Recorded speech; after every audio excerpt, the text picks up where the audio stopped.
Research published by the National Academy of Sciences found 37% of Americans have literally ended a relationship, whether it's with a family member, friend, or romantic partner, because of political differences. And these so-called political breakups have surged since 2016, reaching, look at this, unprecedented levels in 2024. Here to explain is clinical psychologist Dr. Chloe Carmichael. Doc, from a clinical perspective, why is this happening, and why are Democrats leading the charge when you look at the numbers?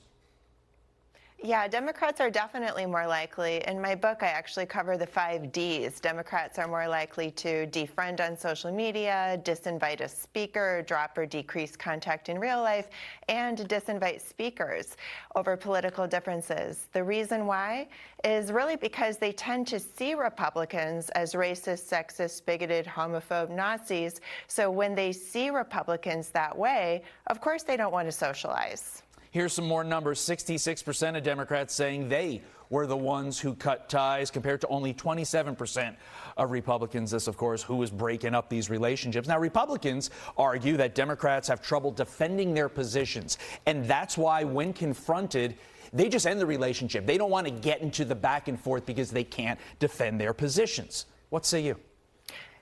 Yeah, I think that may be true, but if our goal is really just first to try to reestablish relationships, there's a technique I share in my book from couples therapy where people just try to recap each other's positions and opinions back to each other, because when our heart rates go above 100 beats per minute, we're not even really comprehending what the other person is saying. So a good starting point is just to make sure we understand each other. I've been speaking at book clubs, community groups, all over the place, just trying to help people understand how to reconnect, because it's good for mental health. But going to the opposite end, you're talking about the positive that you can do. There's also negative if you don't do. And I think the end of conversation oftentimes leads to violence. Is that what your research shows as well? Absolutely. Violence increases when dialogue ceases. So as a psychologist, if I'm working with a violent offender, the first thing I want to do is teach him to use his words. A mother of toddlers will tell you the same thing. So liberals might think that they're being virtuous by declining to talk to people that differ from them. But when we're shutting down dialogue, we're actually making ourselves more prone to suppression, repression, passive aggression, and even violence. So they might want to just rethink it. How can we reverse this trend? Because like you said, it's like kind of that thing, everything you needed to learn in life you learned in kindergarten, but we're talking about adults here. How can these adults reverse this trend?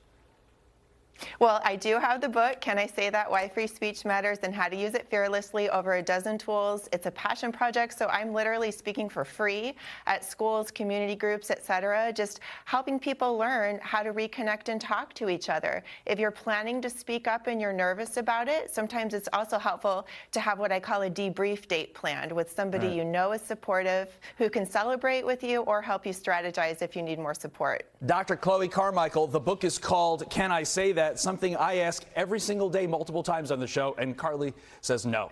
And she's usually right. Chloe, thanks. Appreciate it.